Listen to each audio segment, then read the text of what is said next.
bringing a smile to Gotham City. Here's your look at the McFarlane Toys DC Multiverse Batman Arkham City, the Joker.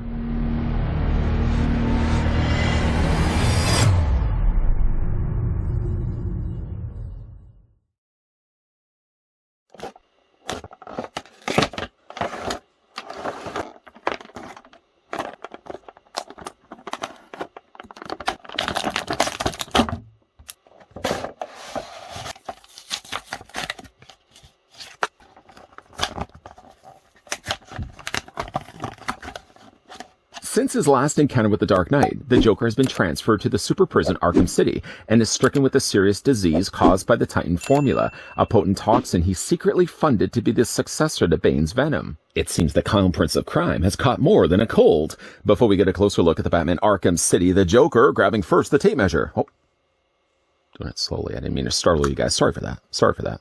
Taking, though, the tape measure, clickety-click, barba trick, right to the very top of Joker's very outrageous hair. The figure in this case stands about 6 3/4 of an inch tall, or the figure's about 17 centimeters in height. Mold-wise, I don't think he's any different than the Joker that we've gotten before. For the example I'm bringing in here, this is the Joker that was all beat up, the packaged one along with Batman that has the green all over his face and the green all over his clothes.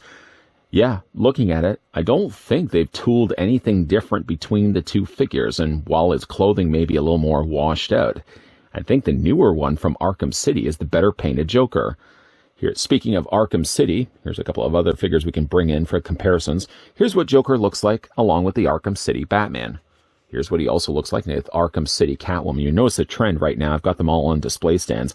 Batman and Catwoman have wobbly ankles. So I had to actually keep them on display stands. But I figure I don't need on a display stand. Here's what also the Arkham City Joker looks like, and along with the Penguin. Sliding towards me, the first thing we'll have a look at that coming clue with Joker is a trading card.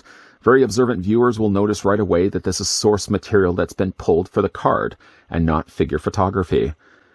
They notice they have used a lot of figure photography, but I'm still all keen on the idea of them using source material. It just makes for prettier looking cards, especially if you're one that likes to collect these. Not sure why I'm waving this around. Joker, as you can see again, Batman Arkham City down below. And then on the back, real name is unknown, with a very small, very easy to digest paragraph. You can either, again, pause it for yourself, or it actually had me reading this at the beginning. Well, not that it forced me at gunpoint, but I read this also at the beginning of this video. So, beat you to it.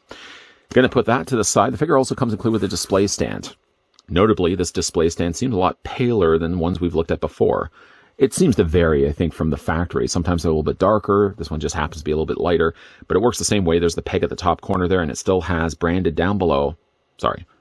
Psst. Branded down below, there's the DC logo. This, by the way, can attach to either one of Joker's feet.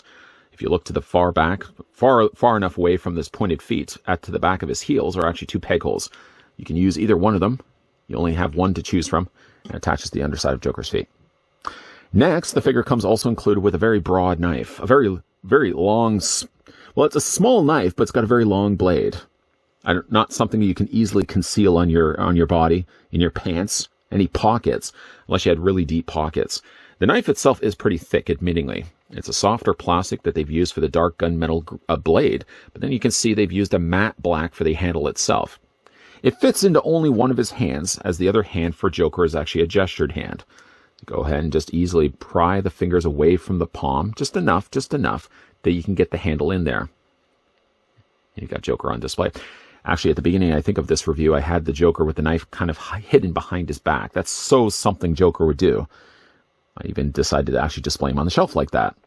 While he's concealing knives, let's look at the next accessory. He comes included with a sword. And if the sword happens to look familiar to you, short of the fact that this one unfortunately is bent, it happens to be the same sword that came included with Ra's al Ghul, although Ra's al Ghul's not only did have, for the hilt, a much brighter gold. Let's flip this around so you can see. Ghul's, you mind if I call you Ghul, Raz? No, apparently he wants me to call you Ra's al Ghul. Ra's al Ghul's blade, as you can see, the hilt does have a brighter gold finish, whereas Joker's is a little bit more matte, and it's kind of more of a dark mustard yellow than it is the gold. Handles, though, as you can see, are exactly the same. It even has the same demon guard, as you can see at the top there. The only thing that's different, though, on Ra's al Ghul's is the scripture that he would have had carved into the blade is gone completely for Joker's. And Joker's blade obviously is a lot darker as well. It's the same mold though. I don't know if I would ever be leaning to displaying Joker honestly with the sword. I mean, it's nice that they threw that in there, but Joker for me is always one that kind of has smaller things on him, things that are good for stabby. This is less stabby, more just decapitation. Why are we talking about such horrible things? Putting that to the side though, let's get him off the display stand. We'll put that also to the side and go ahead and remove the blade from his hand. Simple and easy to do. Go ahead, do that right now. Getting a closer look at this head sculpt, the first of which that we'll look at on the figure that I think is already an improvement over the one that we got before. Again, if you need the example to be compared, here's what the original Joker looked like. It's not really the original Joker. The original Joker would not have had the green on his face, but at least it gives you an idea of what the head sculpts look like. Paint, I find, is where they've really vastly improved this figure. I mean, with the original Joker, it had a lot just more of white. And again, the very bright green used for not only his hair, but also his eyebrows. Overlooking, of course, he's got the big smear of lime jello all across his mouth. But I got to say, like, the newer Joker has a much nicer looking paint. It isn't, granted, as white as the Joker, or this one right here. But I think it's a more natural looking color. And it looks a lot closer to the way he looks in the video game. Of course, this Joker has had a worse for wear. You can certainly see he's got bruises and cuts all over his face and all over his neck there as well. And again, while this is a cleaner looking Joker, I like the much more additional layers of colors that they've added for the newer Joker. It's just a much better looking head sculpt. It just goes to really show when you have the two figures in front of you, as I'm showing you right now, head to toe, it just goes to show when you're using a better looking paint and you're applying more of it, you can take one mold and greatly affect it, making it much better, I feel, on this newer one here. Again, when you look at the bodies, the brighter purple is very obviously apparent here on the original Joker. The Joker does have the brighter purple. This newer Joker kind of has more of a softened or muted purple. I suppose you could technically take this head off and replace it with this one. The only thing that is going to be a big detractor is the fact that when you look at the necks, obviously the neck is going to be way too bright on this release to swap the heads over if you did want to use the purple one instead. But I do like the colors being more muted on the newer release Joker. The brighter yellows that would have been here on the vest are kind of more of a dark, very softer mustard yellow here in the newer release. His tie is also something that gets really dark. It really looks like all of the colors have been bled out of this figure, leaving a very washed out looking Joker, but I really quite like it. Again, when you're looking at it, it doesn't look like they've done differently anything between the two molds. The hands look to be the same. I mean, obviously, having these two hands are probably the better comparisons. These two hands look exactly the same to one another. The original Jokers also did have the wind-up teeth. This Joker doesn't come included with it, but I'm sure you probably could still use those teeth if you wanted to put those chompers along with this Joker instead.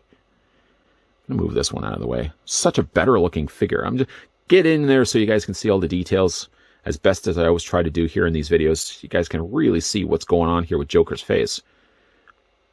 It's a lot more bruised. I mean, you can see he's a lot more battered, but it just makes for a much better looking face. It just goes to show when you take the time to add as much more paint to these figures, because that's really always been the criticism with a lot of these DC Multiverse figures. They've been good-looking molds, but they've never really delivered when it comes to paint. Some of them have been better than others. I think Joker here happens to be part of the list that has the better paint, and this, I think, is the benchmark, the standard to be met, as what they could probably do with future figures if they take the time to paint them. Again, you got all the nice purple added there to his neck. Just a cool looking face sculpt though. I never really had any real issues with the original Joker face, but just the paint has always been something that's under-delivered on those figures.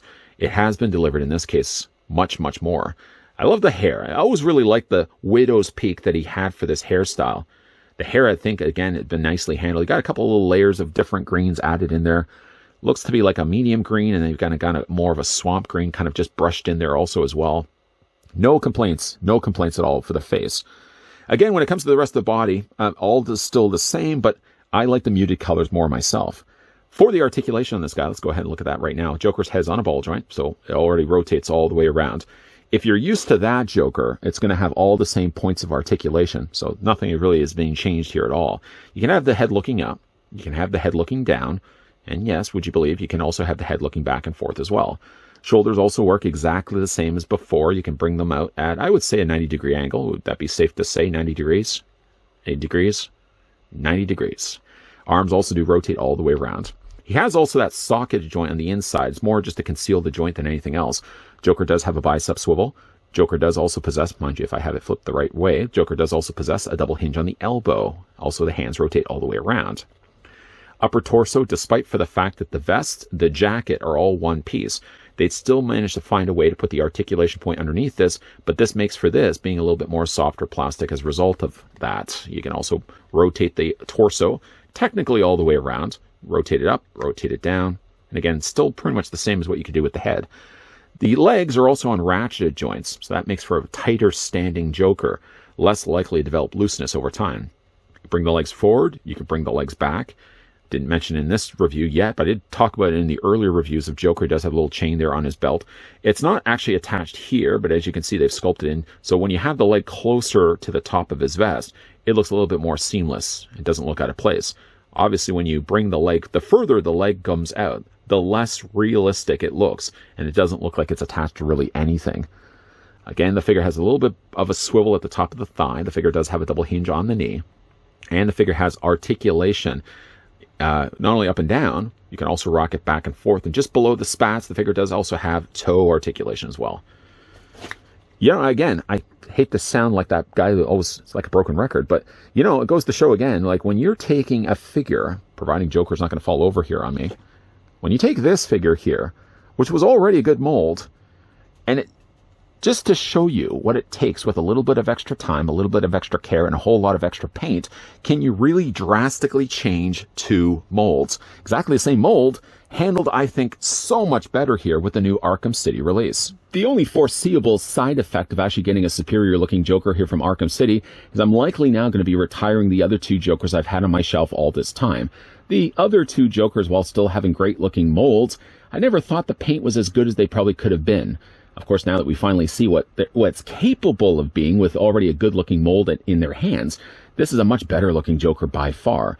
I did technically look at that mold 3 times already. I know for this review, I only brought in the one that had the Titan serum all over his face. I only brought in that Joker for the comparison. But prior to that, I also had looked at the gold labeled Joker, which was essentially all the same mold, but it was all done in just all gold plastic.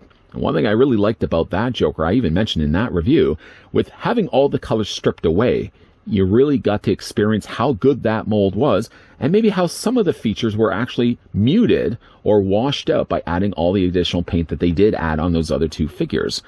Now that we actually see what they're capable of doing with the paint on Joker here, unfortunately, again, I'm probably going to see myself retiring the other two, putting them away on totes, and having this as the definitive Joker on my shelf. He delivered exactly what I would have wanted from this mold from day one.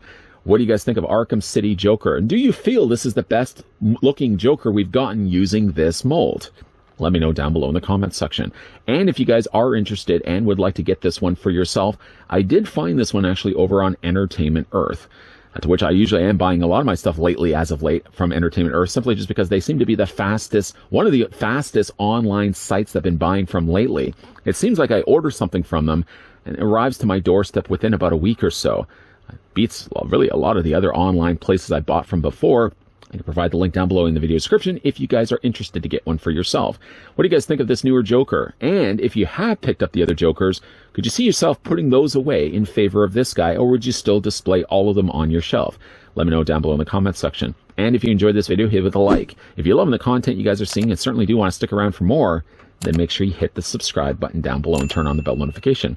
Also, if you don't mind me plugging a playlist, popping up at the very end of this video will also be a playlist of other DC Multiverse reviews that I've done, including the other 3 instances before of when I've looked at this very same Joker mold. Feel free to check that out if you have a little bit of time on your hands. As always, guys, thanks for watching. See you guys next time.